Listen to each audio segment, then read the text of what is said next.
হঠাৎ এরকম একটা নীরবতা ম্যালকমকে কেমন যেন অশান্ত করে তুলল। ফায়ারপ্লেসের আগুন নিভু নিভু, তবে এখনো লাল টকটকে কয়লা জ্বলছে। ওদিকে তাকাতেই চমকে উঠল ম্যালকম। ফায়ারপ্লেসের ডান দিকে হাই ব্যাকড ওক কাঠের প্রকাণ্ড চেয়ারটার উপর বসে আছে এক বিশাল আকারের ইঁদুর। কটমট করে তাকিয়ে আছে ম্যালকমের দিকে।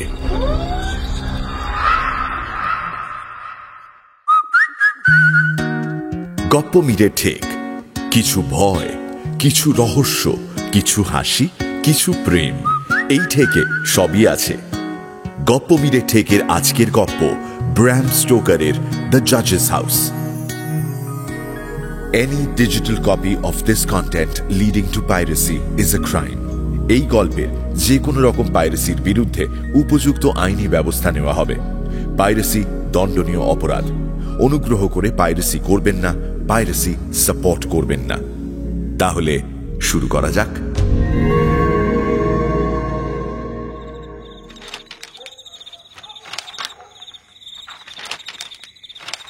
না, এভাবে প্রিপারেশন হবে না, অন্য ব্যবস্থা করতে হবে। পরীক্ষার দিন ঘনিয়ে এলো। ম্যালকমসন ঠিক করল কোনো নির্জন জায়গায় গিয়ে পড়াশোনা করবে। তবে সেটা সমুদ্রের পার কিংবা কোনো গ্রামের নিরিবিলি বাড়ি নয়। ওসব জায়গায় আর যাই হোক, পড়াশোনায় মন বসে না।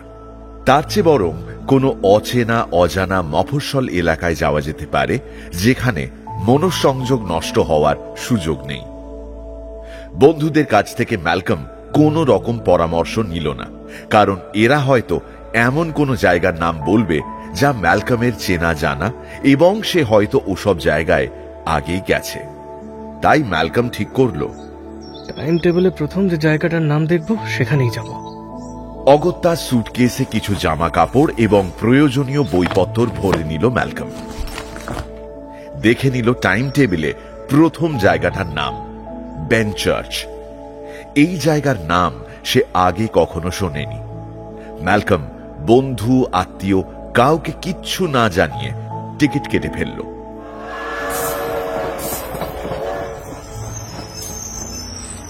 ঘন্টা তিনেকে ট্রেন জার্নির শেষে বেনচার্চে নামল ম্যালকম।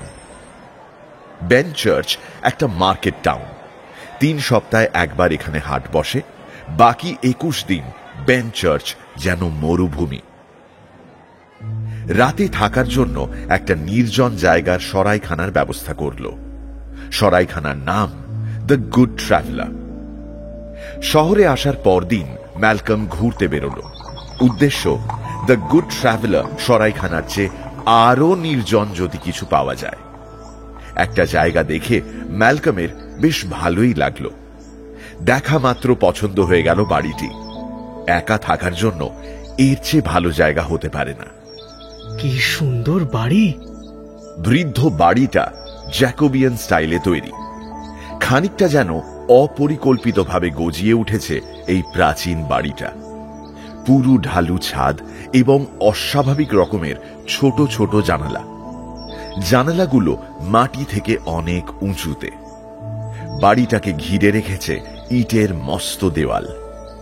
সাধারণ মানুষের বাসস্থানের চেয়ে দুর্গের সঙ্গেই এর মিল বেশি, যদিও এইগুলোই ম্যালকমকে আকৃষ্ট করল বেশি।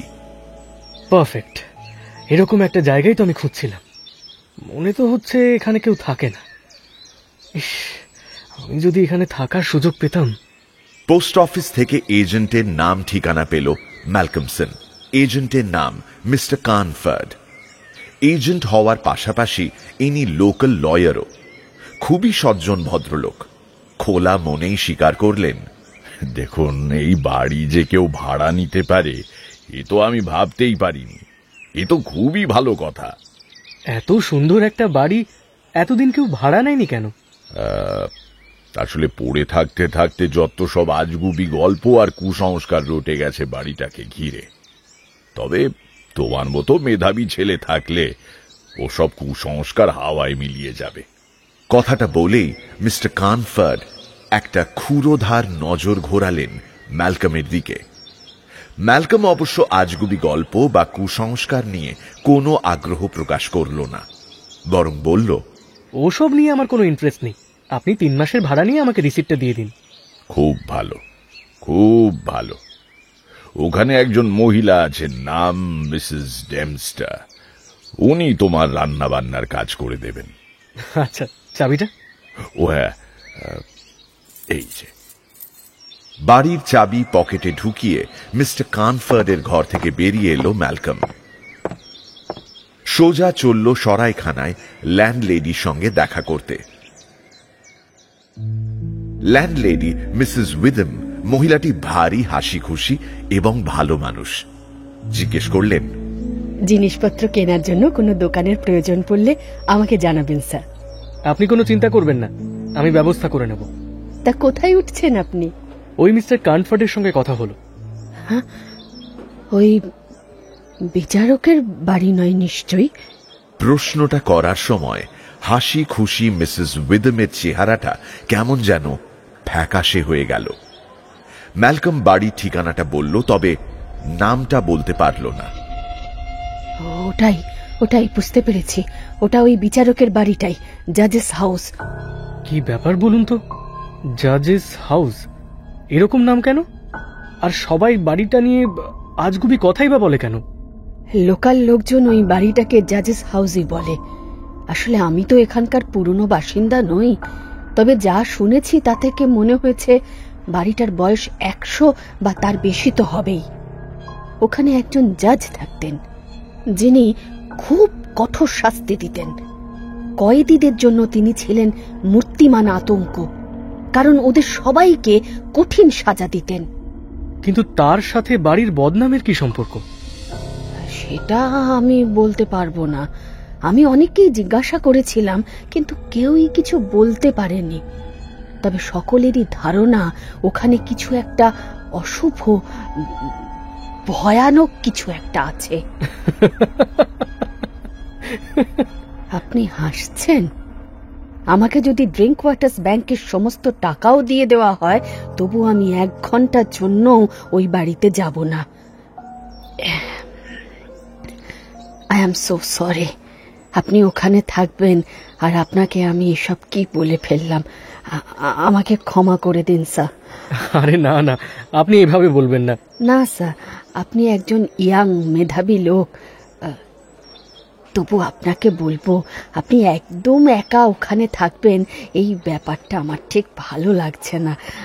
আমি হয়তো একটু বেশিই বলে ফেলছি, কিন্তু আপনি যদি আমার ছেলে হতেন, আপনাকে ওখানে আমি একটা রাতও কাটাতে দিতাম না, আর আমি নিজে তো যেতামই না। মিসেস উইদমের স্নেহ ভরা আন্তরিকতা ম্যালকমের হৃদয় ছুঁয়ে গেল। মাই ডিয়ার মিসেস উইদম, আমাকে নিয়ে আপনি একদম দুশ্চিন্তা করবেন না। আমার কাছে পারমিউটেশন, কম্বিনেশন, অঙ্কের আরো এত রহস্য আছে যে তার চেয়ে বেশি রহস্যময় কিছু আমার কাছে একেবারেই ব্যাঘাত ঘটাতে পারবে না।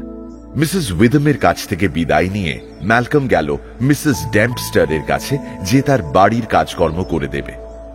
ওকে নিয়ে বেশ কয়েক ঘন্টা পরে সে জাজেস হাউসে ফিরল।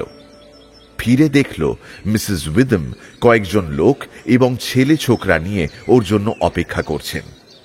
তাদের সঙ্গে নানা রকম বাক্স প্যাটরা, একজন গাড়িতে করে বিছানাপত্তরও নিয়ে এসেছে। মিসেস উইদম বললেন, এই বাড়িতে চেয়ার টেবিলের অবস্থা ভালো থাকলেও গত 50 বছর ধরে তো বিছানার কোনো ব্যবস্থা নেই।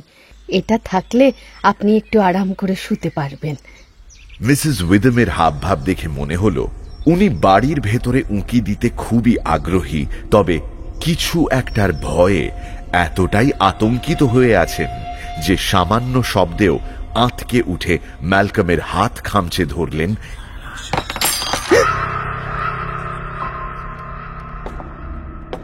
গোটা বাড়ি ঘুরে দেখার সময় একবারের জন্য হাতটা ছাড়লেন না। বাড়ি দেখা শেষ করে ম্যালকম ঠিক করল যে বিশাল ডাইনিং রুমে বসেই সে লেখাপড়া করবে। এই ঘরটা তার পক্ষে যথেষ্ট। মিসেস উইদম মিসেস ডেমস্টারকে নিয়ে ঘর গোছাতে লেগে গেলেন। হ্যাঁ হ্যাঁ হ্যাঁ, এদিকে রাখো, আর ওটা ওদিকে রাখো। হ্যাঁ, প্যাকিং বাক্স প্যাটরা, ঝুড়ি ইত্যাদি এনে খোলা হলো। ম্যালকম দেখল আগামী কয়েকদিন ভালোভাবে চলে যাওয়ার মতো খাবার দাবার পাঠিয়েছেন মিসেস উইথম। যাবার আগে তিনি বললেন, আপনি সাবধানে থাকবেন স্যার। এই ঘরটা তো অনেক বড় আর বেশ ঠান্ডা, তাই যদি রাতে ঘুমাবার সময় বিছানার ধারের বড় পর্দাগুলো টেনে দেন তাহলে ভালো হবে। আর সত্যি বলতে কি, এরকম একটা জায়গায় ওইসব জিনিস, মানে যেগুলো মাথার উপর দিয়ে হেঁটে বেড়ায়, পাশ দিয়ে উঁকি দেয়, তার মধ্যে আমাকে বন্দি থাকতে হলে দম বন্ধ হয়ে মারাই যেতাম। বাবা, সাংঘাতিক। আমি চলি স্যার। শেষ কথাগুলো বলেই মিসেস উইথম চলে গেলেন, বা বলা ভালো প্রায় পালিয়েই গেলেন। ল্যান্ডলেডি চলে গেলে কর্তৃত্বের ভঙ্গিতে নাক টানল মিসেস ডেমস্টার এবং বলল, এসব জুজুর ভয় আমি পাই না স্যার। আসল ব্যাপারটা আমি আপনাকে বলছি। জুজু এখানে অনেক রকমই আছে। ইঁদুর, পোকামাকড়, ক্যাঁচকোঁচ শব্দ করা দরজা, আলগা হয়ে যাওয়া স্লেট পাথর, ভাঙা কাঁচের জানলা, আটকে যাওয়া দেরাজের হাতল যা দিনের বেলা টেনে খোলা যায় না, অথচ গভীর রাতে আপনা আপনি খুলে গিয়ে তড়াম শব্দে পড়ে যায়। এগুলোই হচ্ছে জুজু স্যার। এই ঘরটাই দেখুন না, ঘরের কাঠের আচ্ছাদনটা দেখুন, কত পুরনো। 100 বছর তো হবেই। আপনার কি ধারণা ওখানে কোনো ইঁদুর বা কোনো পোকামাকড় নেই? এবং আপনি কি ইমাজিন করতে পারেন স্যার যে ওদের দেখতে পাবেন না? ইঁদুর হলো জুজু স্যার, আর জুজুই হলো ইঁদুর। এছাড়া এদের আর কি বা বলা যায়? মিসেস ড্যামস্টার, আপনি বেশ খোঁজ খবর রাখেন বুঝতে পারছি। আমি চলে যাবার পর আপনি এই বাড়িতে স্বচ্ছন্দে থাকতে পারবেন। আমার এখানকার কাজ সপ্তাহ চারেকের মধ্যে শেষ হয়ে যাবে। তারপর বাকি 2 মাস আপনি এমনিই থাকতে পারবেন। Thank you sir. তবে বাড়ির বাইরে আমি একটা রাতও থাকতে পারবো না। আমি থাকি গ্রিন হাউসের চ্যারিটিতে। একটা রাতও বাইরে থাকলে আমার যা আছে সব কিছু হারাতে হবে। ওখানকার নিয়ম খুবই কড়া, আর আমার জায়গাটা দখল করার জন্য অনেকেই মুখিয়ে আছে। তাই স্যার, আমি শুধু দিনের বেলাটাই থাকতে পারবো। বেশ, কোনো অসুবিধে নেই। আমি এমনিতেও এখানে এসেছি নিরিবিলিতে একা থাকার জন্য। আপনাকেও নিয়ে ভাবতে হবে না, আপনি এখানে পুরোপুরি নিরিবিলিতেই থাকতে পারবেন। কথা শেষ করে মহিলা ঘর বাড়ি পরিষ্কারের কাজে নেমে পড়ল। সন্ধ্যের পরে ম্যালকম হাঁটতে বেরোল বই হাতে। এটা ওর অভ্যেস। বিকেলের হাঁটা শেষ করে জাজেস হাউসে ফিরে এসে ম্যালকম অবাক হয়ে গেল। ঘরটি চমৎকার ঝাঁট দেওয়া হয়েছে, সবকিছু সুন্দর গোছানো, পুরনো ফায়ারপ্লেসে আগুন জ্বলছে এবং মিসেস উইথমের দেওয়া খাবার দিয়ে টেবিলে সাপার সাজানো। ম্যালকম খুব খুশি। বাহ, ওয়ান্ডারফুল। সাপার সেরে মস্ত ডাইনিং টেবিলের আরেক মাথায় ট্রেটা ঠেলে সরিয়ে রেখে ফায়ারপ্লেসে নতুন কাঠ দিল, আলোর শিখা বাড়িয়ে দিয়ে ডুব দিল পড়ার জগতে। রাত 11টা পর্যন্ত টানা পড়াশোনা করল সে। তারপর উঠল ফায়ারপ্লেসের আগুনটা ঠিক করতে।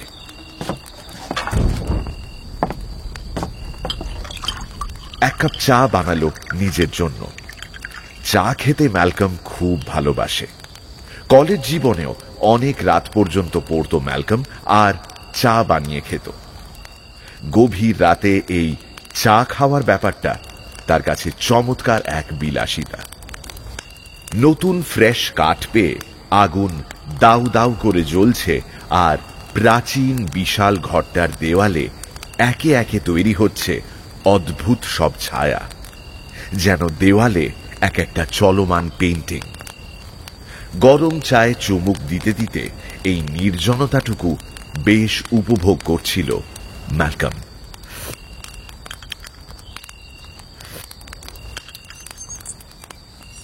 আর তখনই প্রথমবার সে লক্ষ্য করল বিষয়টা। শব্দ হচ্ছে, যদিও শব্দটা তার কাছে অপরিচিত নয়, ভালো করে শোনার চেষ্টা করল সে। তারপর বুঝল এগুলো ইঁদুরের শব্দ।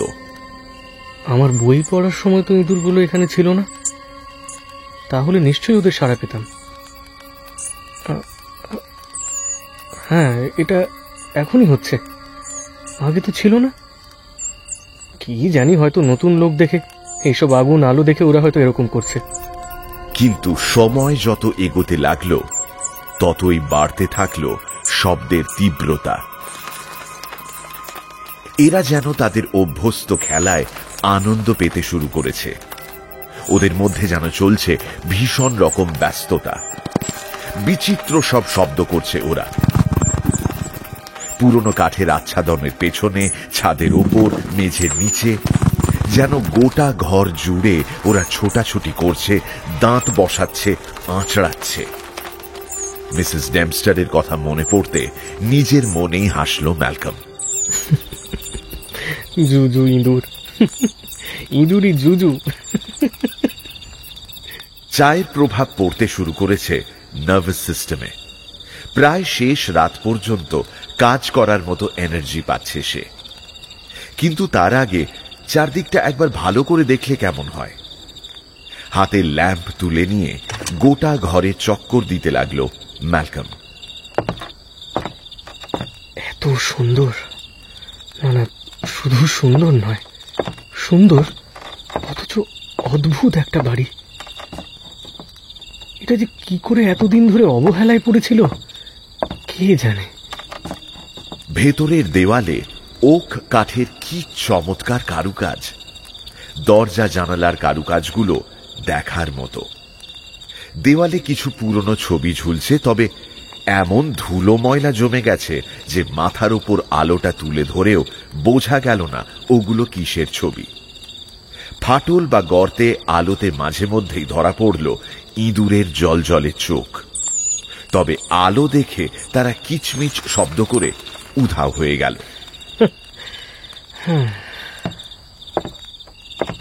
হাঁটতে হাঁটতে এবার সে পৌঁছল ঘরের কোনায়, ফায়ারপ্লেসের ডান দিকে। আরে অদ্ভুত তো, ছাদ থেকে দড়িতে ঝুলছে একটা বিশাল ঘণ্টা, ঠিক ফায়ারপ্লেসের উপর। এই ঘণ্টাটা ম্যালকমকে সবচেয়ে বেশি আকর্ষণ করল। ওক কাঠের তৈরি একটা বিশাল চেয়ার ফায়ারপ্লেসের কাছে টেনে নিয়ে বসল ম্যালকমসন। চায়ের কাপে শেষ চুমুকটা দিল। চা শেষ করে আগুনটা একটু বাড়িয়ে দিয়ে ফিরে গেল কাজে। ফায়ারপ্লেসটা বাঁদিকে রেখে টেবিলের একটা কোণ দখল করল সে। ইঁদুরগুলোর কিচকিচ যদিও খানিকক্ষণ বিরক্ত করল, কিছুক্ষণের মধ্যেই এই শব্দে অভ্যস্ত হয়ে গেল Malcolm. In probability theory, the central limit theorem states that under a পড়াশোনায় এতটাই মশগুল হয়ে গেল ম্যালকম যে অঙ্কের জটিল সমস্যার সমাধান ছাড়া পৃথিবীর আর কোনো কিছুর সঙ্গেই তার কোনো যোগাযোগ রইল না। the classical central limit theorem describes the size and the distributional form of the পড়া থমকে গেল। অঙ্কের সমস্যার সমাধান এখনো হয়নি। ম্যালকম চোখ তুলে তাকালো, দেখল বাতাস কেমন থম মেরে গেছে। ভোরের পূর্বাভাস আসার আগে বাতাস এরকম স্তব্ধ হয়ে থাকে বটে, তবে এই স্তব্ধতা যেন অন্যরকম। এই স্তব্ধতা ভীষণ অস্বস্তিকর। ইঁদুরের কিচকিচ শব্দ থেমে গেছে। হঠাৎ এরকম একটা নীরবতা ম্যালকমকে কেমন যেন অশান্ত করে তুলল। ফায়ারপ্লেসের আগুন নিভু নিভু, তবে এখনো লাল টকটকে কয়লা জ্বলছে। ওদিকে তাকাতেই চমকে উঠল ম্যালকম। ফায়ারপ্লেসের ডান দিকে হাই ব্যাকড ওক কাঠের প্রকাণ্ড চেয়ারটার উপর বসে আছে এক বিশাল আকারের ইঁদুর। কটমট করে তাকিয়ে আছে ম্যালকমের দিকে। জন্তুটার দৃষ্টিতে প্রবল ঘৃণা। ওটাকে মারার ভঙ্গিতে হাত তুলল ম্যালকম, কিন্তু ইঁদুরটা এক চুলো নড়ল না। উল্টে সাদা তীক্ষ্ণ দাঁত বের করে ক্রুদ্ধ দৃষ্টিতে তাকালো ম্যালকমের দিকে। তার নির্দয় চোখে ঝলসে উঠছে প্রতিহিংসা। ম্যালকম অবাক হয়ে গেল। চুল্লি থেকে পোকারটা তুলে নিয়ে ছুটল ওটাকে হত্যা করতে, কিন্তু আঘাত করার আগেই কিচকিচ করে উঠল ইঁদুরটা। গলার স্বরে তীব্র ঘৃণা। তারপর লাফিয়ে পড়ল মেঝেতে, আর তারপর ওই বিশাল ঘণ্টার দড়ি বেয়ে অদৃশ্য হয়ে গেল অন্ধকারে, যেখানে সবুজ বাতির আলো পৌঁছয়নি। আর সঙ্গে সঙ্গেই দেওয়ালের কাঠের আচ্ছাদনের আড়াল থেকে ইঁদুরগুলোর ছোটাছুটির শব্দ শুরু হয়ে গেল। তবে এবারে আর ওদিকে মনোযোগ দিল না ম্যালকমসন, কারণ তীক্ষ্ণ গলায় একটা মোরগ ডেকে উঠে জানালো ভোরের আলো ফুটতে চলেছে। ক্লান্ত ম্যালকম বিছানায় গিয়ে শুয়ে পড়ল এবং কিছুক্ষণেই ঘুমিয়ে পড়ল।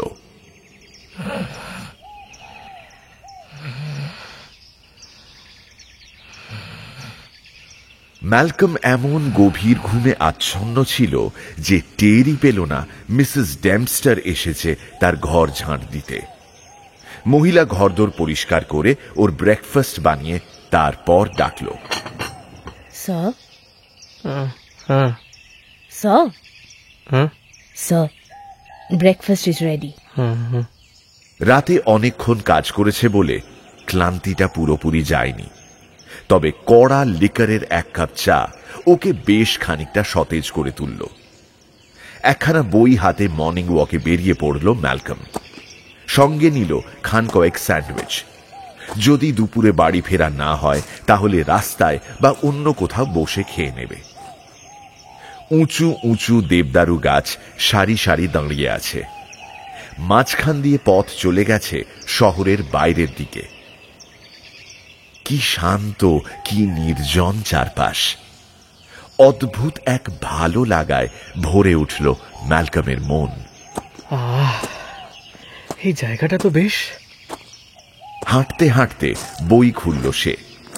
দিনের বেশিরভাগটা এই জায়গাটাতেই কাটল তার। পড়াশোনা শেষ করে বাড়ি ফেরার পথে ম্যালকম মিসেস উইদমের সঙ্গে দেখা করতে গেল। উনি যে উপকার করেছেন তার জন্য একটা ধন্যবাদ জানানো উচিত। কাচের জানালার সামনে দাঁড়িয়েছিলেন মিসেস উইদম। ম্যালকমকে আসতে দেখে ঘর থেকে বেরিয়ে এলেন তিনি। আসুন আসুন স্যার। কি আপনার মুখ চোখ কেমন শুকনো শুকনো লাগছে? প্রথম রাতেই এতটা পরিশ্রম করা ঠিক নয়। সারা রাত জাগা এবং অতিরিক্ত পরিশ্রম দুটোর কোনোটাই শরীরের জন্য ভালো নয়। আরে না না, সেরকম কিছুই করিনি। যাই হোক, কাল রাত কেমন কাটলো সেটা বলুন। আপনাকে নিয়ে খুব চিন্তা হচ্ছিল, কিন্তু মিসেস ডেমস্টার যখন বলল আপনি সুস্থ আছেন এবং আপনাকে সে মরার মতো ঘুমোতে দেখেছে, তখন একটু শান্তি পেলাম। আমি ঠিকই আছি, তেমন কোনো অসুবিধেই হয়নি। কেউই বিরক্ত করেনি, শুধু কতগুলো ইঁদুর ছাড়া। সারা কামরা জুড়ে একেবারে দাপিয়ে বেরিয়েছে। একটা বিশাল সাইজের ধেড়ে শয়তান তো ফায়ার প্লেসের ধারে আমার চেয়ারে বসেছিল। মনে হচ্ছিল একেবারে আমার দিকেই তাকিয়ে আছে। পোকার হাতে ধাওয়া করলাম, ওটা অ্যালার্ম বেলের দড়িটা বেয়ে দেওয়াল বা ছাদের কোথাও ছুটে পালালো। ঠিক দেখতে পেলাম না, ওখানটা বেশ অন্ধকার ছিল। গুড লর্ড, রক্ষা করো। একটা ধেড়ে শয়তান ইঁদুর ফায়ার প্লেসের ধারে চেয়ারে বসেছিল। সাবধান স্যার, সাবধান। কথায় আছে না, যার রটে তার কিছু বটে। মানে আপনার কথা ঠিক বুঝতে পারলাম না। কিছু মনে করবেন না স্যার, কাল রাতে হয়তো ওই শয়তান বুড়োটাই চেয়ারে বসেছিল। ওই মৃত জাজ বসেছিল? না না, আসবেন না স্যার। আমরা বয়স্করা যেসব কথা শুনলে ভয় পাই, আপনাদের মতো ইয়াং ছেলেরা সেসব হেসে উড়িয়ে দিতে চান জানি, কিন্তু আমি যেটা... আমার কথায় কিছু মনে করবেন না, দয়া করে আমাকে রুডও ভাববেন না। তবে আপনার কথা মেনে নিতে সত্যিই খুব কষ্ট হচ্ছে। বুড়ো শয়তানটা নিজে গতকাল রাতে চেয়ারে বসেছিল। আচ্ছা আচ্ছা আচ্ছা, চলি। হাসতে হাসতেই মিসেস উইদমের কাছ থেকে বিদায় নিয়ে বাড়ির পথ ধরল ম্যালকম। শুনছেন গপ্প মিরে ঠেকের আজকের গপ্প, ব্র্যাম স্টোকারের দ্য জাজেস হাউস। এখনো যদি ঠেকে সাবস্ক্রাইব না করে থাকেন তাহলে কিন্তু ঠকবেন। Subscribe to my official channel and do not forget to click on the bell icon for notifications. তাহলে বাকিটা শোনা যাক।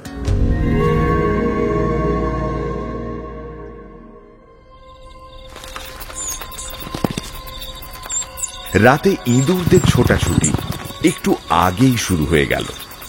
বাহ, আজ তো দেখছি আমি আসার আগেই এদের উৎপাত শুরু হয়ে গেছে। তবে ম্যালকম ঘরে ঢুকতে তাদের দৌড়ঝাঁপে সাময়িক ছেদ পড়ল। ডিনার সেরে আগুনের পাশে বসে ধূমপান করল ম্যালকম।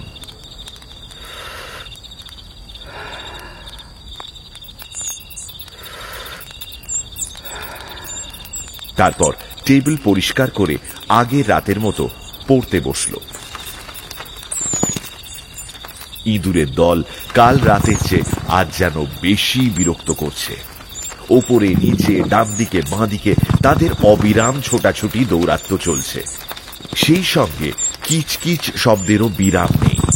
নখের আঁচড় কাটছে কাঠে, দাঁত বসাচ্ছে ইঁদুরের দল। ও, আজ তো বড্ড জ্বালাতন করছে দেখছি। ক্রমে তাদের সাহস বেড়ে গেল। কাঠের আচ্ছাদনের ফাঁক ফোকর, ফাটল এবং গর্ত দিয়ে উঁকি ঝুঁকি মারতে লাগলো তারা। আগুনের আলোয় তাদের ছোট ছোট চোখ যেন বাতির মতো জ্বলজ্বল করছে। তবে চাউনিতে কোনো আলাদা অর্থ নেই, কোনো রাগ নেই, কোনো বিরক্তি নেই। এরা শুধু খেলছে। বেশ সাহসী হয়ে দু একটা ইঁদুর মেঝেতেও চলে আসছে অথবা কাঠের আচ্ছাদনের আনাচে কানাচে উঠে পড়ছে। একসময় বিরক্ত হয়ে ম্যালকম টেবিল চাপড়ালো, শব্দ করল।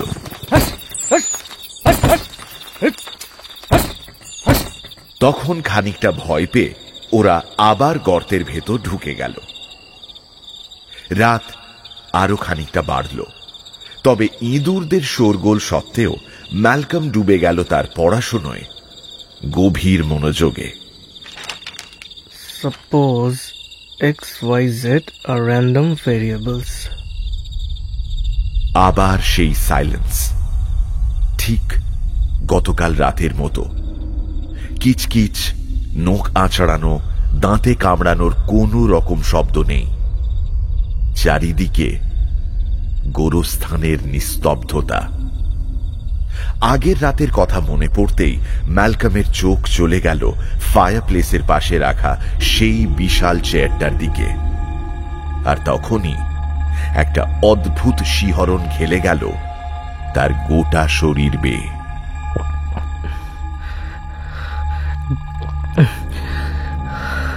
ফায়ার প্লেসের পাশে হাই ব্যাকড ওক কাঠের বিরাট চেয়ারটায় বসে আছে গতকালের সেই বিশাল আকারের ইঁদুর। কুটিল, হিংস্র, নৃশংস চোখে এক দৃষ্টিতে তাকিয়ে রয়েছে ম্যালকমের দিকে। মস্তিষ্কের সহজাত প্রবৃত্তিতে ম্যালকম হাতের কাছে যা পেল তাই তুলে নিল, লগারিদমের একখানা বই। তারপর ছুঁড়ে মারল ইঁদুরটার দিকে। লক্ষ্যভ্রষ্ট হলো টার্গেট। ইঁদুরটা কিন্তু এক চুলো নড়ল না। আবার পোকার হাতে গত রাতের মতো ছুটে গেল ম্যালকম, আর আবারও সেই একই ঘটনার পুনরাবৃত্তি। ইঁদুরটা ম্যালকমকে পোকার হাতে ছুটে আসতে দেখে অ্যালার্ম বেলের দড়ি বেয়ে ছুটে পালালো। আর ওর চলে যাওয়া মাত্র সমগ্র ইঁদুর জাতির হট্টগোল আবার শুরু হয়ে গেল। আজকেও ম্যালকম দেখতে পেল না সেই প্রকাণ্ড ইঁদুরটা ঠিক কোথায় পালালো, কারণ সবুজ শেডের আলোটায় শুধু ঘরের ওপরের অংশই আলোকিত হয়ে আছে এবং ফায়ারপ্লেসের আগুনও তেজ হারিয়ে ম্রিয়মান। ম্যালকম ঘড়ি দেখল, প্রায় মাঝরাত্রির। ফায়ারপ্লেসের আগুন বাড়িয়ে দিয়ে রাতের জন্য চা বানালো। অনেক কাজ পড়ে আছে, অনেক কিছু পড়া বাকি।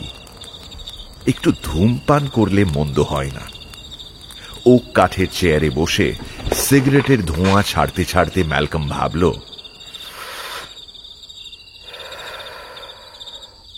ইঁদুরটা কোথায় গেল সেই জায়গাটা খুঁজে বের করতে হবে। তারপর কাল একটা ইঁদুর ধরার কল কিনে আনতে হবে। ম্যালকম আরেকটা ল্যাম্প জ্বালালো, আর সেটা এমন জায়গায় রাখলো যাতে ফায়ারপ্লেসের ডান দিকের দেওয়ালে আলো পড়ে। তারপর হাতের কাছে সমস্ত বইপত্র জড়ো করে রাখলো, যাতে ওই শয়তান প্রাণীটাকে দেখা মাত্র ওর গায়ে ছুঁড়ে মারা যায়। সবশেষে অ্যালার্ম বেলের দড়িটা টেনে এনে সেটার গোড়াটা রাখলো টেবিলের ওপর ল্যাম্পের নিচে। দড়িটা বেশ প্যাঁচানো এবং মজবুত। এ দিয়ে তো মানুষের ফাঁসি দেওয়া যায়। কাজ শেষ করে চারপাশে তাকিয়ে বেশ খুশি হলো ম্যালকম। যাক, সব প্রিপারেশন নেওয়া হয়ে গেছে।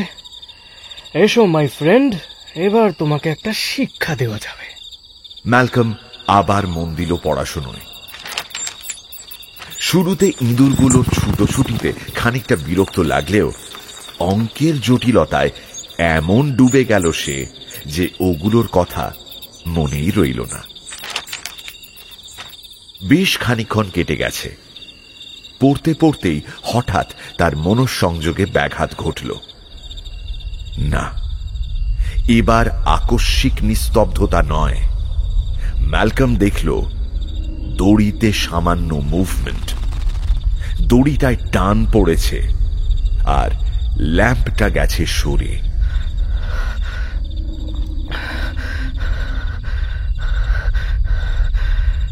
ম্যালকম একটুও নড়ল না, শুধু তাকিয়ে দেখল তার হাতের কাছে বইয়ের স্তূপ ঠিকঠাক আছে কিনা।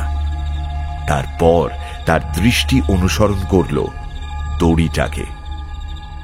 অতিকায় বিরাট ইঁদুরটা দড়ি দিয়ে লাফ মেরে ওক কাঠের আরাম কেদারায় বসেছে। ম্যালকমের দিকেই তাকিয়ে আছে, আর ওর দৃষ্টিতে জ্বলে উঠছে আগুন, ক্রোধের আগুন। ডান হাতে একখানা বই তুলে নিল ম্যালকম। লক্ষ্য স্থির করে ছুঁড়ে মারল ইঁদুরটাকে। চট করে লাফিয়ে সরে গিয়ে ম্যালকমের নিশানা ব্যর্থ করে দিল ইঁদুরটা। আর একটা বই নিল ম্যালকমসন, তারপর আরেকখানা, এবং একের পর এক বই ছুঁড়তেই থাকলো সে। কিন্তু একবারও ইঁদুরটার গায়ে লাগাতে পারল না। কিছুক্ষণ পরে ম্যালকম থামল, আর একটা বই হাতে নিল, কিন্তু ছুঁড়ল না। ছোঁড়ার ভান করে দাঁড়িয়ে রইল। ইঁদুরটা কিচকিচ আওয়াজ করল, মনে হয় ভয় পেয়েছে। এতে আরো উৎসাহ পেয়ে গেল ম্যালকমসন। ইঁদুরটাকে বুঝতে না দিয়েই ছুঁড়ল বইটা। Finally got you. এবার নিশানায় লাগলো। বইটা ইঁদুরটার গায়ে লেগে পড়ে গেল, আর সঙ্গে সঙ্গে বিকট আর্তনাদ করল ইঁদুরটা। তীব্র বিদ্বেষ নিয়ে তাকালো তার হামলাকারীর দিকে। তারপর চেয়ারের পিঠ বেয়ে উঠে বড় একটা লাফ দিল অ্যালার্ম বেলের দড়ি লক্ষ্য করে, আর তারপরে বিদ্যুৎ গতিতে দৌড়ে গেল। হঠাৎ টান লেগে ল্যাম্পটা একটু দুলে উঠল, কিন্তু ওজনে বেশ ভারী বলে উল্টে পড়ল না। এইদিকে ম্যালকম কিন্তু ইঁদুরটা থেকে চোখ সরায়নি। দ্বিতীয় বাতির আলোয় দেখল ওটা কাঠের আচ্ছাদনের কোনায় লাফিয়ে উঠে দেওয়ালে ঝোলানো বিরাট ছবিগুলোর একটার নিচের গর্ত দিয়ে ঢুকে উধাও হল। ধুলো আর কালি ঝুলি মাখা ছবিটার জন্য আর ওটাকে দেখা গেল না। ধ্যাৎ, ঠিক আছে, সকালেই আমি তোমার বাসস্থানের খোঁজ লাগাবো। ফায়ার প্লেসের ওপরে 3 নম্বর ছবিটা মনে থাকবে।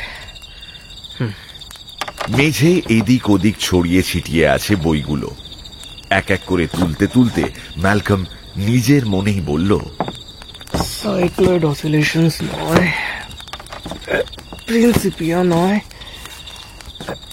কোয়াটানিয়ান্সও নয়, থার্মোডায়নামিক্সও নয়।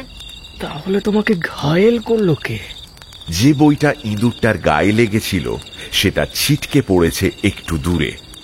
ম্যালকম এবার সেটা তুলে নিল। ও, বাইবেল মা দিয়ে দিয়েছিল।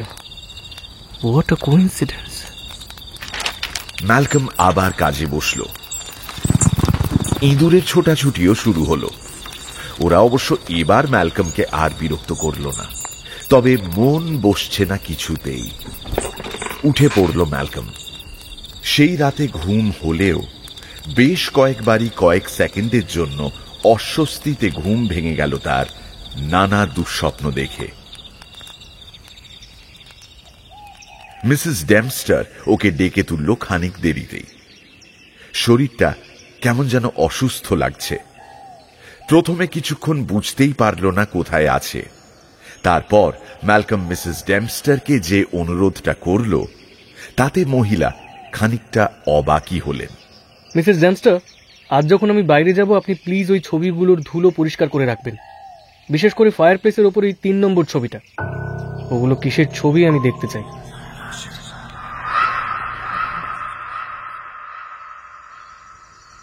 সেদিন বিকেলে বই নিয়ে হাঁটতে বেরিয়ে বেশ ভালোই লাগছিল ম্যালকমের। দিন যত এগোচ্ছিল সকালের অস্বস্তিটা কেটে বেশ উৎফুল্ল ভাব ফিরে আসছিল। অঙ্কের যেসব সমস্যা নিয়ে সে বিচলিত ছিল তার অনেকগুলোরই সমাধান হয়ে গেছে। খুশি মনে ম্যালকম আবার মিসেস উইদমের দ্য গুড ট্রাভেলার সরাইখানায় গেল। আসুন স্যার, আলাপ করিয়ে দিই, ইনি ডক্টর থর্নহিল। কিছুটা সময় কাটার পরে ডক্টর থর্নহিল ম্যালকমকে প্রচুর প্রশ্নে জেরবার করতে লাগলেন। ম্যালকম বুঝল যে এই ডক্টরের আগমন কোনো কোইন্সিডেন্স নয়। তবে ডক্টর থর্নহিলের এই জিজ্ঞাসাবাদে মিসেস উইদম কিছুটা বিব্রত হলেন। তবে ম্যালকমের খুব একটা খারাপ লাগছিল না। সে বলল, ডক্টর থর্নহিল, আমি আপনার সমস্ত প্রশ্নেরই জবাব দেব যদি আপনি আমার একটি প্রশ্নের জবাব দেন। ম্যালকমসনের প্রশ্নে ডক্টর থর্নহিল একটু অবাক হলেন। তবে তিনি হেসে সঙ্গে সঙ্গে বললেন, নিশ্চয়ই নিশ্চয়ই, কি প্রশ্ন? মিসেস উইদম কি আপনাকে এখানে আসতে বলেছেন, আমার সঙ্গে কথা বলতে বলেছেন? ডক্টর থর্নহিল একটু চমকেই গেলেন, আর মিসেস উইদমের মুখে ফুটে উঠল অপ্রস্তুত ভাব। তিনি অন্যদিকে মুখ ঘুরিয়ে নিলেন। তবে ডাক্তার বেশ আমুদে মানুষ এবং সব রকম পরিস্থিতি সামাল দিতে প্রস্তুত। তিনি বললেন, হ্যাঁ বলেছিলেন, তবে ব্যাপারটা আপনি জেনে যাবেন সেটা উনি চাননি। আসলে আমি একটু বেশি তাড়াহুড়ো করে ফেলেছি, তাই আপনার সন্দেহটা হলো। মিসেস উইদম বলছিলেন আপনি ওই বাড়িতে একা একা থাকেন, সেটা ওর একদমই পছন্দ নয়। আর ওর ধারণা আপনি বড্ড বেশি কড়া লিকারের চা খাচ্ছেন। উনি চাইছিলেন আমি যেন আপনাকে বেশি বেশি চা খেতে বারণ করি এবং বেশি রাত জাগতেও বারণ করি। কলেজ জীবনে আমিও আসলে প্রচুর বই পড়তাম আপনারই মতো, তাই আমাকে আগন্তুক ভেবে আমার কথা শুনে বিরক্ত হবেন না প্লিজ। উজ্জ্বল হাসিতে ম্যালকমের মুখ ভরে উঠল। হাত বাড়িয়ে দিল সে। আসুন হাত মেলাই। আমার এত চিন্তা করার জন্য আপনাকে এবং মিসেস উইদমকে অনেক অনেক ধন্যবাদ। কথা দিচ্ছি আমি আর কড়া লিকারের চা খাবো না। আপনি অনুমতি না দেওয়া পর্যন্ত আর চাই খাবো না, এবং খুব যদি দেরিও করি তাও রাত 1টার মধ্যে ঘুমোতে যাব। চলবে? চলবে। আচ্ছা এবার বলুন তো, ওই বাড়িটায় আপনি কি কি দেখলেন? ম্যালকম জানালো গত 2 রাতে কি ঘটেছে। ওর কথা বলায় মাঝে মধ্যেই ব্যাঘাত ঘটল মিসেস উইদমের ভয়ার্ত চিৎকারে। নিজেকে সামলে নিতে তিনি এক গ্লাস ব্র্যান্ডি খেলেন। ম্যালকমের কথা শুনতে শুনতে ডক্টর থর্নহিলের মুখ গম্ভীর হয়ে উঠল। ম্যালকমের কথা শেষ হলে তিনি জিজ্ঞেস করলেন, আচ্ছা, এই ইঁদুরটা কি সবসময় অ্যালার্ম বেলের দড়ি বেয়ে উপরে উঠে যায়? হ্যাঁ, সব সময়।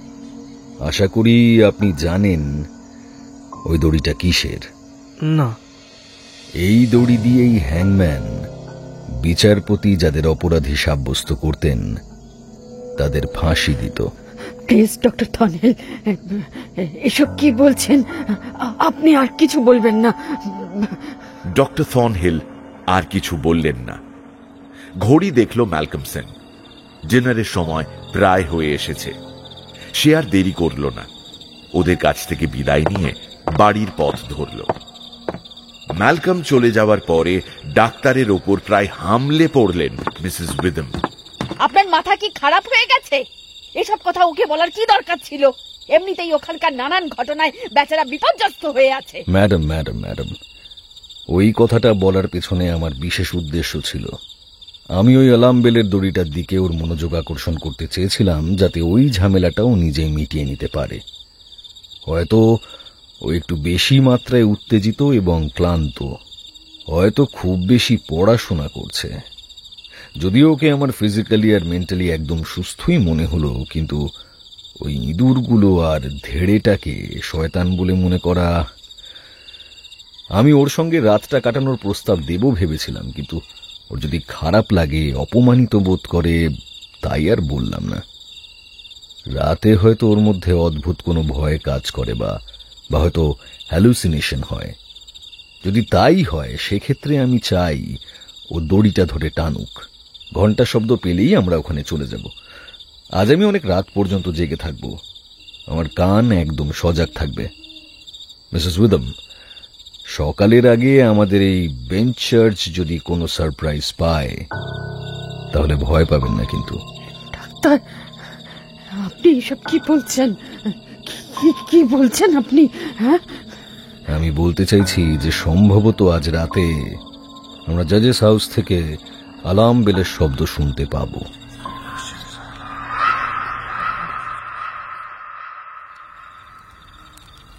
সাধারণত ম্যালকম যে সময় বাড়ি ফেরে, আজ তার চেয়ে একটু দেরি হয়ে গেল।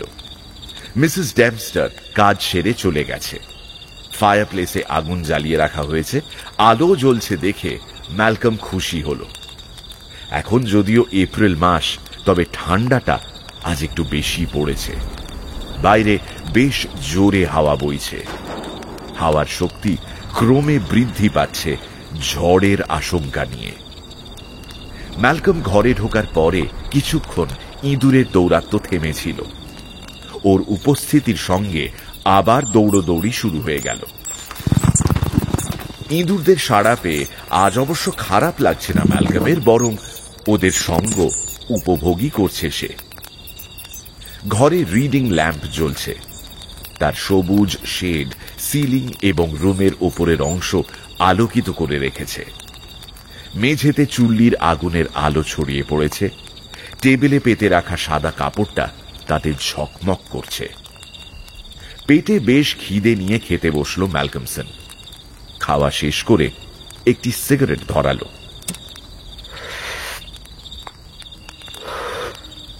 সিগারেট শেষ করে বসে পড়ল কাজে। মনে পড়ল ডক্টর থর্নহিলকে সে প্রমিস করেছে কোনো কিছুই আর তার মনঃসংযোগ বিচ্ছিন্ন করতে পারবে না। ঘুমোতে যাওয়ার আগে অনেকটা পড়া শেষ করবে ও। ঘণ্টাখানেক একটানা পড়াশোনা করল ম্যালকমসন। তারপর বইয়ের পাতা থেকে চিন্তা ভাবনাগুলো সরে যেতে লাগলো অন্য জায়গায়। ইঁদুরের কিচকিচ থেমে গেছে। আশপাশের পরিবেশ, আড়ষ্ট শরীর, নার্ভাসনেস কোনো কিছুই অগ্রাহ্য করার মতো নয়।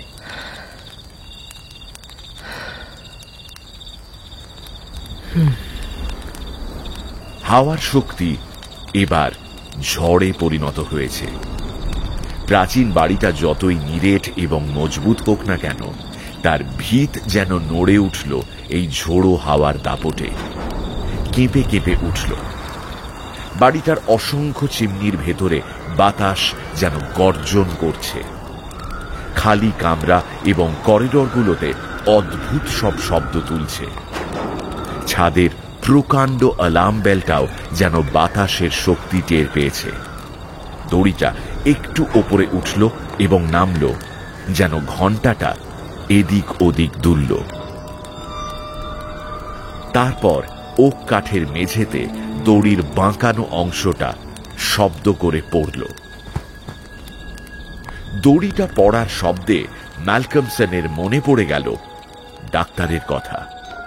ওই দড়িতেই জল্লাদ বিচারক ফাঁসির আসামিদের ফাঁসিতে ঝোলাতো। ফায়ারপ্লেসের কাছে গিয়ে ম্যালকম দড়িটা তুলে নিল হাতে। দড়িটার প্রতি একটা আশ্চর্য আগ্রহ বোধ করছে সে, একটা অদ্ভুত আকর্ষণ। ওটার গায়ে হাত বোলাতে বোলাতে ম্যালকম বলে উঠল, কে জানি এই দড়ি কত মানুষের প্রাণ কেড়ে নিয়েছে। বিচারক নিজের চোখে দেখেছেন তার আসামিদের ফাঁসিতে ঝুলতে।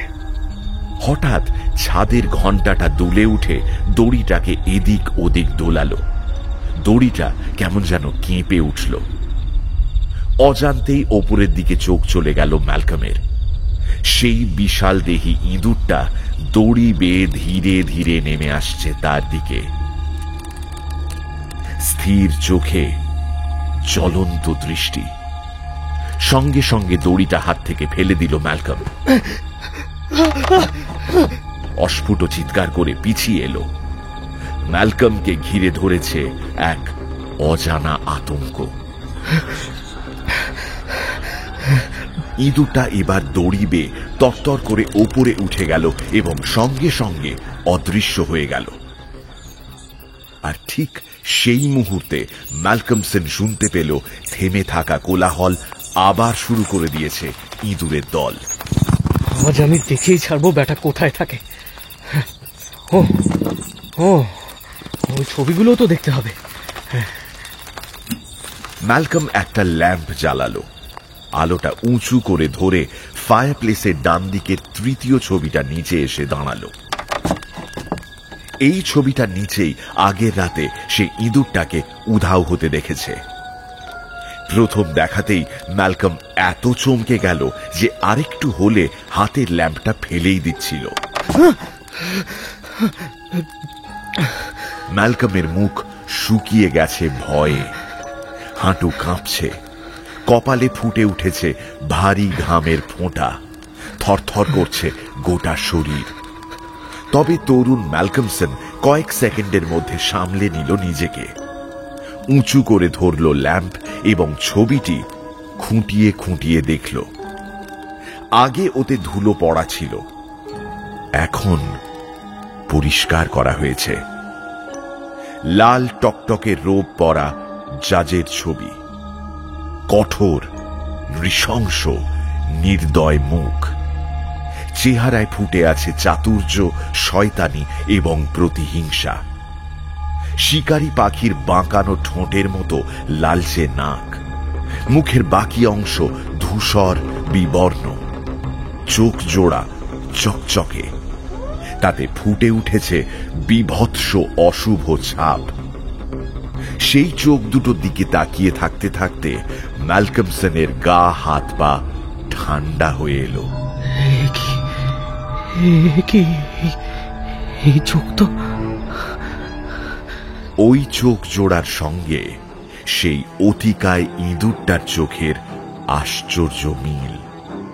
সেটা আরো স্পষ্টভাবে বোঝা গেল যখন ম্যালকম দেখল যে ছবির পাশের গর্ত দিয়ে তীব্র ঘৃণা মিশ্রিত ওই রকমই এক জোড়া চোখ ওর দিকে তাকিয়ে আছে। আর ঠিক সেই মুহূর্তে অন্য ইঁদুরগুলোর কিচকিচানি থেমে গেল। হাত থেকে আলোটা পড়েই যাচ্ছিল, তবু কোনো মতে নিজেকে সামলে নিল ম্যালকম এবং খুঁটিয়ে দেখতে লাগলো জাজের ছবিটা। হাই ব্যাকড ওক কাঠের বিরাট চেয়ারে বসে আছেন জাজ। ডান পাশে পাথরের তৈরি বড় সড়ো একটা ফায়ারপ্লেস। তার কর্নারে ছাদ থেকে একটা দড়ি ঝুলছে। দড়ির শেষ মাথাটা কুণ্ডলি পাকিয়ে পড়ে আছে মেঝে। এই দৃশ্য ম্যালকমের ভীষণ চেনা। আতঙ্কের করাল ছায়া ছড়িয়ে পড়ছে ম্যালকমের সমস্ত শরীরে। ভয়ে ভয়ে চারপাশে তাকালো সে। কেউ যেন দাঁড়িয়ে আছে ঠিক তার পেছনে। ফায়ারপ্লেসের কর্নারে তাকাতেই আঁতকে উঠল সে এবং হাত থেকে ল্যাম্পটা পড়ে গেল। ওখানে জাজের আর্ম চেয়ারে, যার পেছনে দড়িটা ঝুলছে, সেখানে বিচারপতির বিষ দৃষ্টি নিয়ে বসে আছে ইঁদুরটা। তার চেহারায় এখন নিষ্ঠুর এক কদর্যতা। বাইরে বাতাসের মাতামাতি ছাড়া আর সব নীরব, নিস্তব্ধ। আলোটা ধাতুর তৈরি, তাই তেলও ছিটকে পড়েনি মেঝেতে। ওটার গড়াগড়ির শব্দে যেন সম্বিত ফিরে পেল ম্যালকম। কপালের ঘাম মুছে একটু চিন্তা করে নিজের মনে বলল, না না, এভাবে চলতে পারে না। এভাবে চললে আমি নির্ঘাত পাগল হয়ে যাব। আমি ডক্টরকে কথা দিয়েছি চা খাবো না। আমার নভের ওপর নিশ্চয়ই অনেক চাপ পড়ছে, আমি সেটা বুঝতে পারিনি। তবে তবে আমি এখন ঠিক আছি। নির্বোধের মতো আর এরকম ভয় পাবো না। না। খানিকটা ব্র্যান্ডি খেয়ে মাথা ঠান্ডা করে আবার পড়তে বসল ম্যালকম।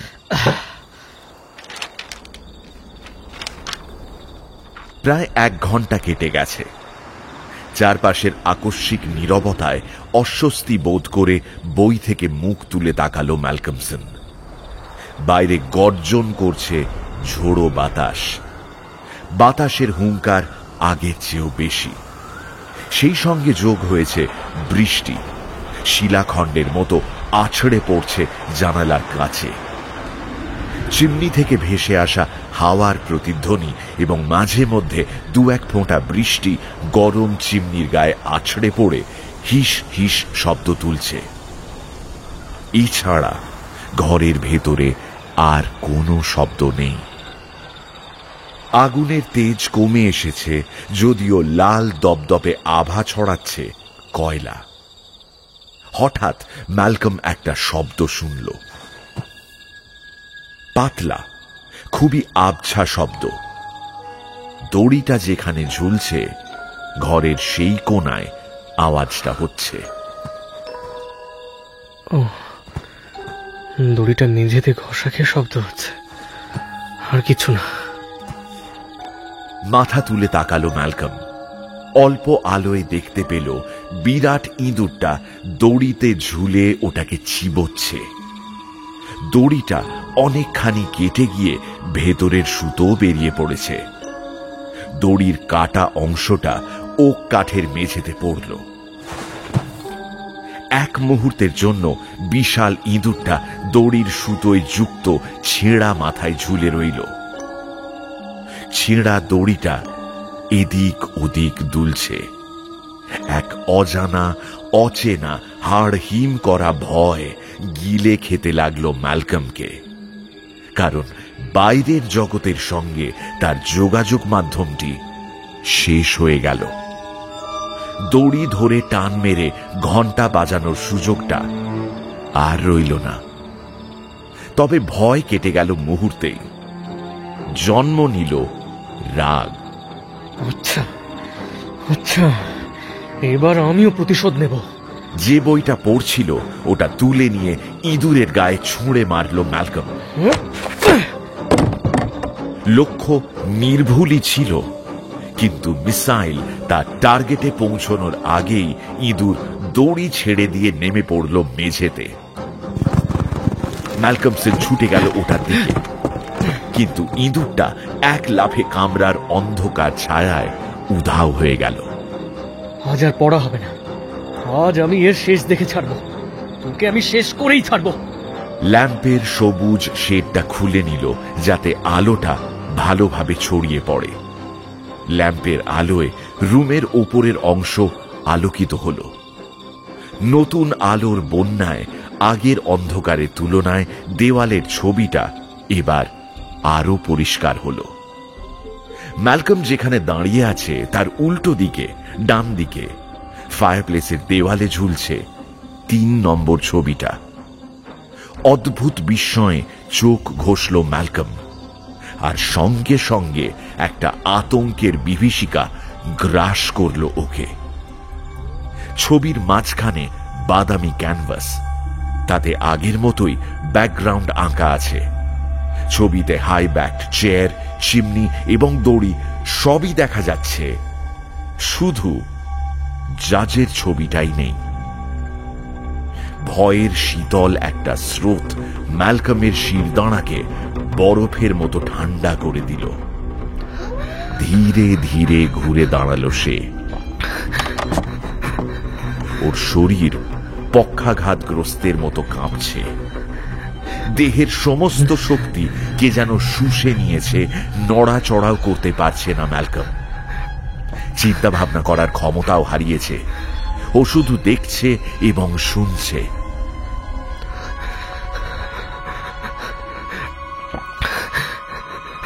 কারুকাজ করা ওক কাঠের হাই ব্যাকড প্রকাণ্ড চেয়ারটাতে লাল আলখাল্লা পরে বসে আছেন জাজ। তার কুটিল চোখ জোড়া প্রতিহিংসায় জ্বলছে। নির্দয় মুখে জয়ের দৃঢ় সংকল্পের হাসি ফুটিয়ে তিনি হাতে একটি কালো টুপি তুলে নিলেন।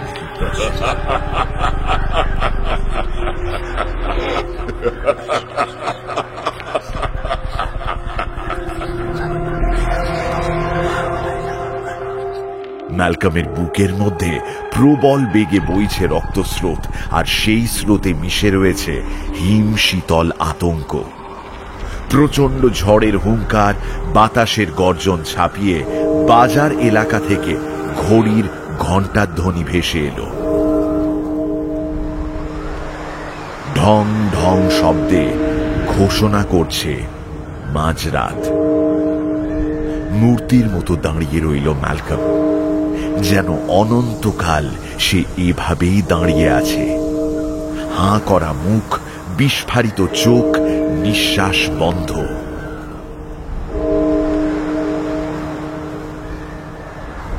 ঘড়ির ঢং ঢং আওয়াজে জাজের মুখের বিজয়ীর হাসিটা তীক্ষ্ণ হল।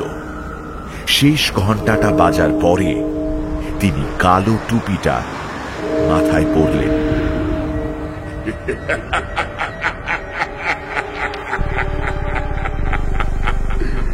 ধীরে সুস্থে জাজ চেয়ার ছাড়লেন। মেঝেই পড়ে থাকা অ্যালার্ম বেলের ছিঁড়ে যাওয়া দড়িটা তুলে নিলেন। হাত বোলালেন, যেন ওটার স্পর্শ উপভোগ করছেন। তারপর দড়িটার এক প্রান্তে গিট্টু মেরে তিনি তৈরি করতে লাগলেন ফাঁস। টেনে টুনে দেখলেন ফাঁসটা যথেষ্ট মজবুত হয়েছে কিনা।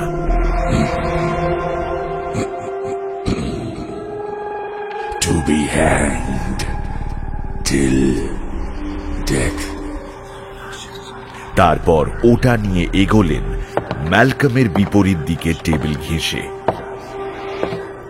হাঁটার সময় বিচারপতির অপলক দৃষ্টি ম্যালকমকে অনুসরণ করল। তিনি দরজার সামনে দাঁড়ালেন। ম্যালকমের মনে হচ্ছিল সে ফাঁদে পড়েছে। সে চিন্তা করার চেষ্টা করল এবার কি করা যায়। জাজের চোখে কিরকম যেন আকর্ষণ আছে, যেন ইন্দ্রজালের মায়া সৃষ্টি করে। হাঁটা চলার শক্তি হারিয়ে যায়। একবারের জন্য সে বিচারকের চোখ থেকে নিজের চোখ সরাতে পারেনি, যেন বাধ্য হয়ে তাকিয়ে থেকেছে সেদিকে। এবার জাজকে এগিয়ে আসতে দেখল ম্যালকম। হাতে দড়ির ফাঁস। তিনি দড়িটা ছুঁড়ে দিলেন ওকে লক্ষ্য করে, যেন গলায় ফাঁস পরাবেন। বহু কষ্টে একদিকে সরে গেল ম্যালকম। দড়িটা ওর পাশে গিয়ে পড়ল। আবার দড়িটা হাতে তুলে নিলেন জাজ। ওকে ফাঁদে ফেলার চেষ্টা করলেন। তার হিংস্র কুটিল চোখ স্থির হয়ে আছে ম্যালকমসনের চোখে। প্রতিবারই বিপুল চেষ্টায় দড়ির ফাঁদ এড়িয়ে গেল মেধাবী তরুণ ছাত্র ম্যালকম। বেশ কিছুক্ষণ এরকম চলল। বারবার ব্যর্থ হলেও জাজ নিরাশ হলেন না। তিনি যেন ইঁদুর বেড়াল খেলায় সামিল হয়েছেন। ঘটনা যেন এবার ক্লাইম্যাক্সে পৌঁছচ্ছে। ম্যালকমসন চট করে একবার চারপাশে নজর বুলিয়ে নিল। আলোটা জ্বলছে, ঘরও বেশ আলোকিত। দেওয়ালের কাঠের আচ্ছাদনের অসংখ্য ফাঁক ফোকর দিয়ে উঁকি মারছে ইঁদুরগুলো। ইঁদুরগুলোকে দেখে যেন একটু স্বস্তি পেল ম্যালকমসন।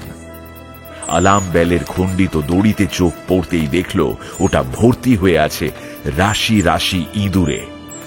দড়ির 1 ইঞ্চি জায়গাও খালি নেই। ঢেকে ফেলেছে ইঁদুরের দল। সিলিং থেকে পিল পিল করে আরো ইঁদুর বেরিয়ে আসছে।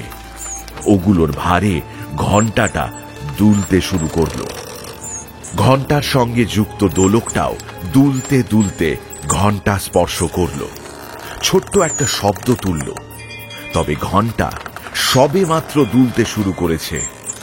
ওটার শব্দ আরো বাড়বে। ঘন্টার শব্দে বিচারক, যিনি এতক্ষণ ম্যালকমসনের দিকে নজর রাখছিলেন, মুখ তুলে চাইলেন। তার মুখে ক্রোধ ফুটে উঠল।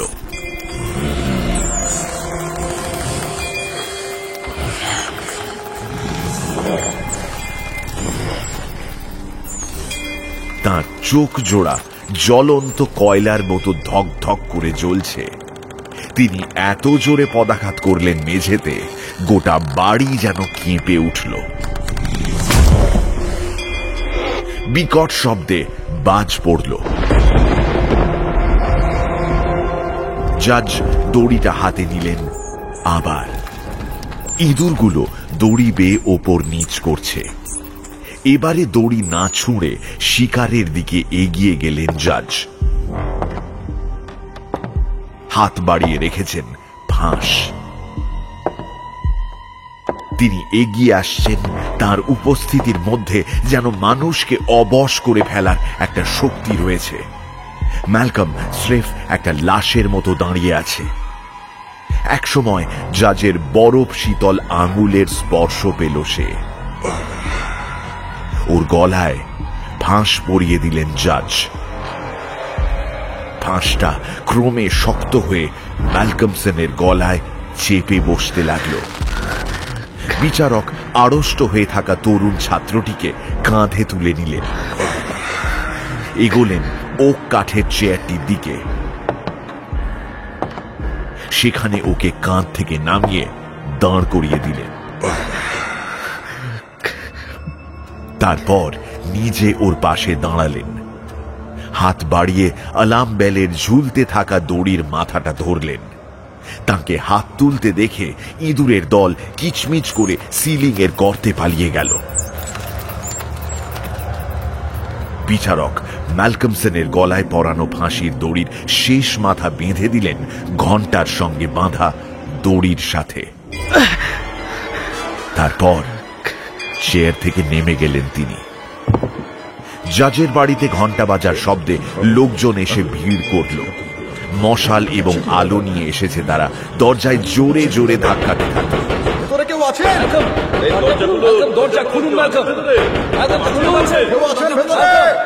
কিন্তু কোনো সাড়া নেই। অবশেষে ওরা দরজা ভেঙে ঢুকলো প্রকাণ্ড ডাইনিং রুমে। সবার আগে ডক্টর থর্নহিল। দেখা গেল ওখানে বিশাল আলাম বেলের দড়ির শেষ মাথায় গলায় ফাঁস নিয়ে ঝুলছে তরুণ ছাত্র ম্যালকমসন, এবং দেওয়ালে ঝোলানো জাজের ছবির মুখে ফুটে আছে অশুভ হাসি। be hanged till death.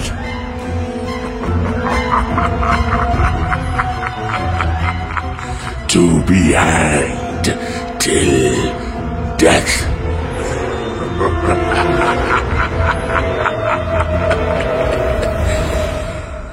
To be hanged till death.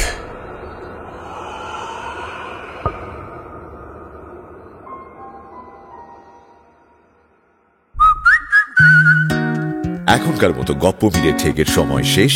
পরের সপ্তাহে আরো একটা নতুন গপ্প নিয়ে আসবো আমি। Till then, like, share and subscribe to my channel and don't forget to click on the bell icon for notifications. নিজে তো শুনছেনই, সঙ্গে বন্ধুদেরও জানান। প্রত্যেক শনিবার রাত 9টায় আমি মীর নিয়ে আসি গপ্প মিলে ঠেক, আপনার গপ্পের প্লেলিস্ট।